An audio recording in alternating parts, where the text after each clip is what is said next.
गांव के नहर की सुंदर चुड़ैल। गांव में बहुत समय से यह मान्यता थी कि नहर के किनारे जो एक बड़ा पीपल का पेड़ है, वहां एक सुंदर मगर खौफनाक चुड़ैल का बसेरा है। गांव वालों का कहना था कि रात के समय अगर कोई उस नहर के पास से गुजरता है तो उसे एक सुंदर युवती का चेहरा दिखाई देता है, पर जब पास जाता है तो वही चेहरा भयावह रूप धारण कर लेता है।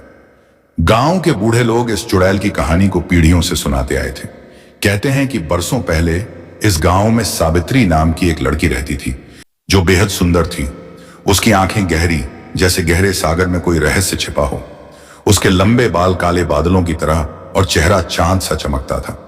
सावित्री का विवाह एक अमीर घराने के युवक से हुआ था, पर दुर्भाग्य से उसके ससुराल वाले बेहद लालची और निर्दयी थे। शादी के कुछ ही दिनों बाद उन्होंने सावित्री के सारे गहने और धन छीन लिए। जब वह इसका विरोध करने लगी तो उन्होंने उसे मारकर नहर के पास फेंक दिया। सावित्री की आत्मा को शांति न मिली है कि उस रात के बाद से ही नहर के पास अजीबोगरीब घटनाएं घटने लगी। हर अमावस्या की रात को लोग नहर के किनारे किसी के रोने की आवाज सुनते थे, और कभी कभी पानी में एक सुंदर चेहरा दिखाई देता था। जो कोई भी उस आवाज की ओर आकर्षित होकर पास जाता, उसका बुरा हाल हो जाता। कई गांव वालों ने उसे देखने की कोशिश की, पर ज्यादातर लोग जिंदा नहीं लौटे। जो लौटे भी, उनका मानसिक संतुलन बिगड़ गया था। वे बस एक ही बात कहते, वह बहुत सुंदर थी, पर उसकी आंखों में आग थी, जैसे कोई बदला लेना चाहता हो। धीरे धीरे गांव के लोग रात के समय नहर के पास जाना छोड़ दिए। पर एक दिन गांव में एक नया लड़का, जिसका नाम अर्जुन था, आया। अर्जुन का स्वभाव बहादुर था और उसे भूत प्रेतों पर बिल्कुल भी यकीन नहीं था। गांव के लोगों ने उसे चुड़ैल की कहानी सुनाई, पर उसने इसे एक झूठी कहानी मानकर हंसी में उड़ा दिया।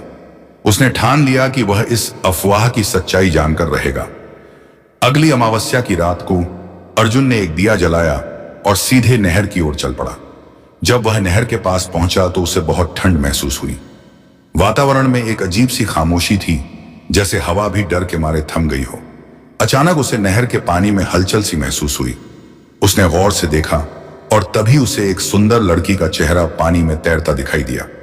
वह बिल्कुल शांत थी और उसे देख रही थी। अर्जुन मंत्रमुग्ध हो गया।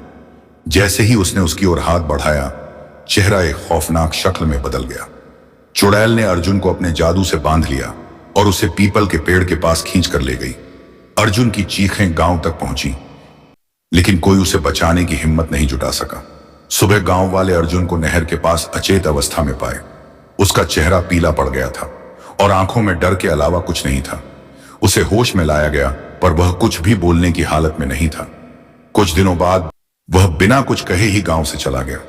उस घटना के बाद गांव में एक ही बात फैली, जो कोई भी उस चुड़ैल से मिलता है, उसका जीवन या तो बर्बाद हो जाता है या फिर वह पागल हो जाता है। कई साल बीत गए, मगर कोई भी चुड़ैल के खौफनाक सौंदर्य को भूल नहीं पाया। लोग कहते हैं कि सावित्री की आत्मा को शांति तभी मिलेगी जब उसके साथ हुए अन्याय का बदला लिया जाएगा। पर अब तक किसी में भी इतनी हिम्मत नहीं थी कि वह चुड़ैल से इस बारे में सवाल करे। कुछ सालों बाद गांव में एक तांत्रिक आया। उसने गांव वालों से चुड़ैल की कहानी सुनी और उसे यकीन था कि वह सावित्री की आत्मा को मुक्ति दिला सकता है। उसने नहर के किनारे एक यज्ञ का आयोजन किया। गांव के लोग डरते डरते यज्ञ में शामिल हुए।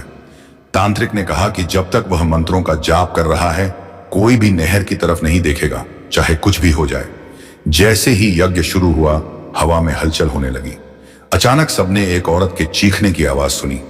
तांत्रिक ने अपने मंत्रों का जाप तेज कर दिया। तभी एक तेज आंधी आई, नहीं की, और नहर का पानी उफान पर आ गया। अचानक पीपल के पेड़ के नीचे से एक खूबसूरत चेहरा प्रकट हुआ। वह वही सुंदर चेहरा था जिसे लोग सावित्री मानते थे, पर इस बार उसकी आंखों में दर्द और संतोष का मिश्रण था। तांत्रिक ने अपने मंत्रों से उसे शांति का मार्ग दिखाया और अंत में चुड़ैल,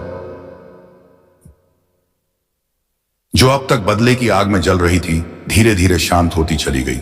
जब हवा शांत हुई और नहर का पानी स्थिर हुआ तो गांव के लोगों ने राहत की सांस ली। उस दिन के बाद से गांव के लोग चैन से जीने लगे। नहर के पास का खौफ खत्म हो गया।